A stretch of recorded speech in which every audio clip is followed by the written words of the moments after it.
Welcome back to our program. So, second part of the podcast with the Lebanese friends, with the hub Joel Amjad, and we were talking about Lebanon. So we would like to have more information about Lebanon, what is happening, about the history. So, guys, what could you tell us about history and about state, country, and the situation in Lebanon, and about even revolution? Because we know that there is, or there was, you will tell me, a revolution this year made by young people as you. So, tell me something about Lebanon, the revolution, the youth, and everything you want. Share your ideas. Okay, I'll speak first that I will take you backwards. When France got conquered Lebanon in World War II, and we got our independence in 22 November 1943. That's the independence written in history. But for us as youth, the real independence we got is 17 November 2019. This is the real Independence Day for us as youth people. October or November? No, yes. November, dear. Okay, let me please correct the information that we got the independence from France in November, 22 November 1943. But the real revolution, that the real Independence Day that resemble every youth person in Lebanon is in October, 17 October 2019. Thank you, Joel, for correcting me. Thank you, Joel. For us who doesn't know, Lebanon has many political parties.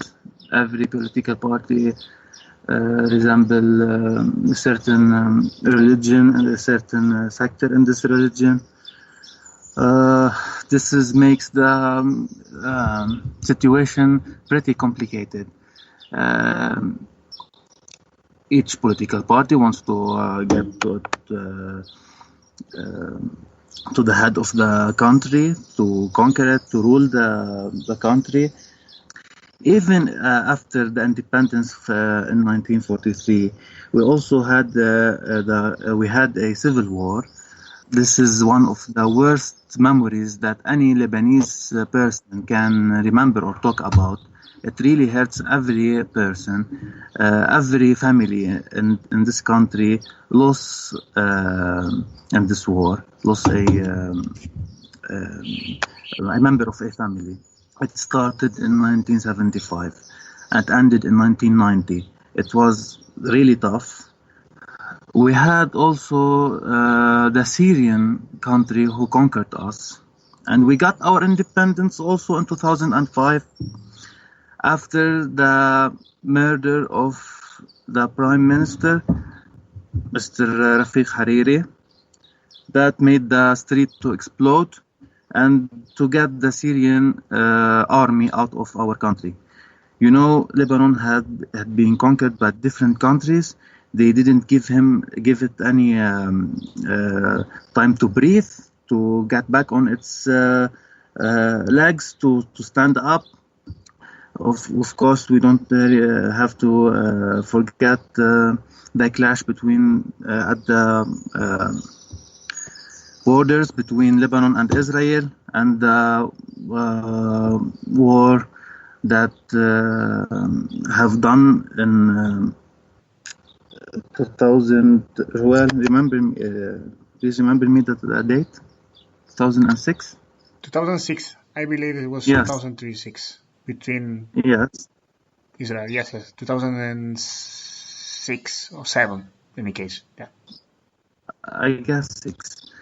So Lebanon didn't have the chance to revive again. And now, October 17, the revolution has started. We are in a bad situation, especially economically. Lebanese lira currency has lost more than the half of its value. people can't get their money out of the bank. Whatever the number of the budget or the deposit of your money in the bank, if it's $1,000 or $10 million, you only can take per month $100. So it's really hard. It's really hard to live in this situation, especially the prices of any things you want to buy, from food to mainly food, because now we can't buy anything else. It's so expensive. Yes, dear. I would like to know from Amjad and Joel. Thank you, Yab, for the history and for the situation.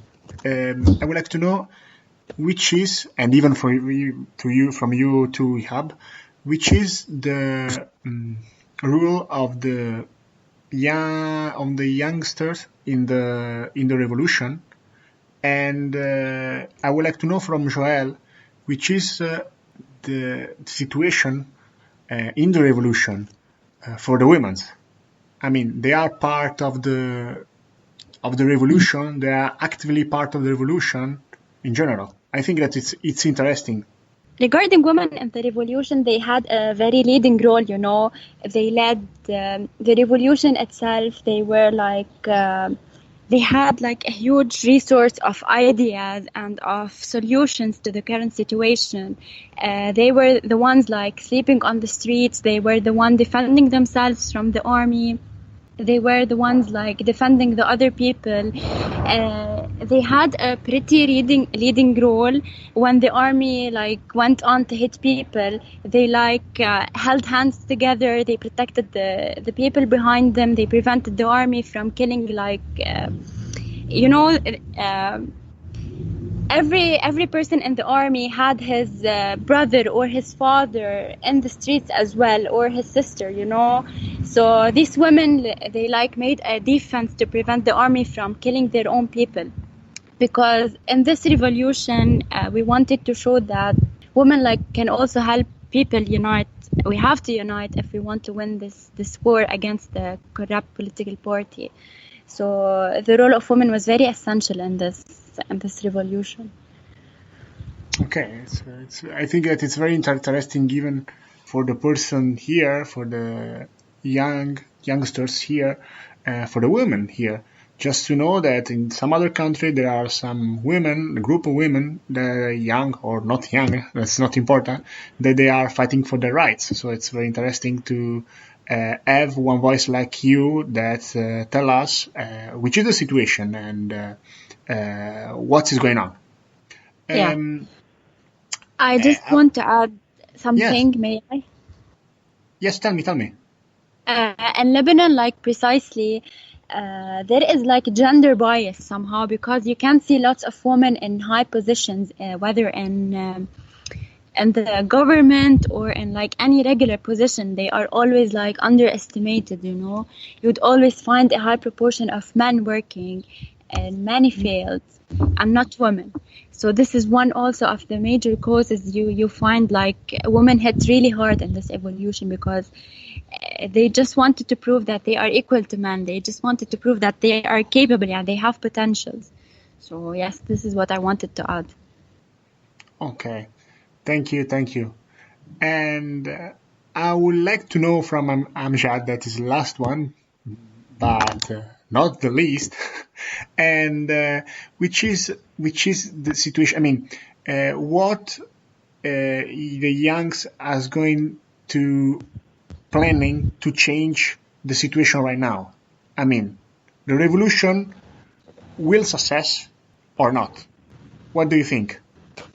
Yeah, for me, I think no, the revolution will success because like before, like 1 or 5 years ago, like we had revolutions, but not like this revolution. We can speak this revolution was the biggest one, and we see like from all the genders, all the ages, like everyone is like on the street, just like having like want to have their own rights.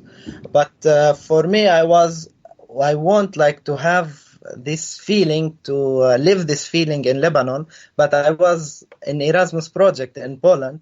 But I can speak like on my side, like I see like beside in Lebanon, outside Lebanon, people that live outside Lebanon, they have also like they are like just having like speaking with all the Lebanese people and encourage them to continue, because like this is the moment, like because it's like, for example, it's like one shot, like we can have hit or miss. So this is a really good chance like to have this opportunity to have the revolution. But I see like on everything outside Lebanon, they are like just speaking. Like I have one example. One of my friend there, like when they know like we have a revolution in Lebanon, they are just like tell me, yeah, go ahead, like you can do it, like because like everyone, like we can see like in every country we have some corrupted part. So when some people like just having like know that there's another country revolution, so they feel like somehow jealous, like why we cannot like do a revolution like in our country to be like the same in the country have revolution. So when I hear this, like I really feel like happy, because like everyone is just like encourage us, like yeah, continue, be how to say it, like complete your object to have your rights back. Okay, and Ihab, what do you think? For me, this war, I will call it a war against this corruption. It will be so hard. It will be so hard, but we will never surrender. If not, our generation will have his rights back. Our children will definitely live in a better country. But we will always fight, and we will never surrender for this corruption. But we need the world to support us. We're not asking anything financially. We are just asking, as that all people know to do, support us on social media. Just see what we are doing and support us. Okay, and now I have to go for the third and last part. We will come back in few seconds.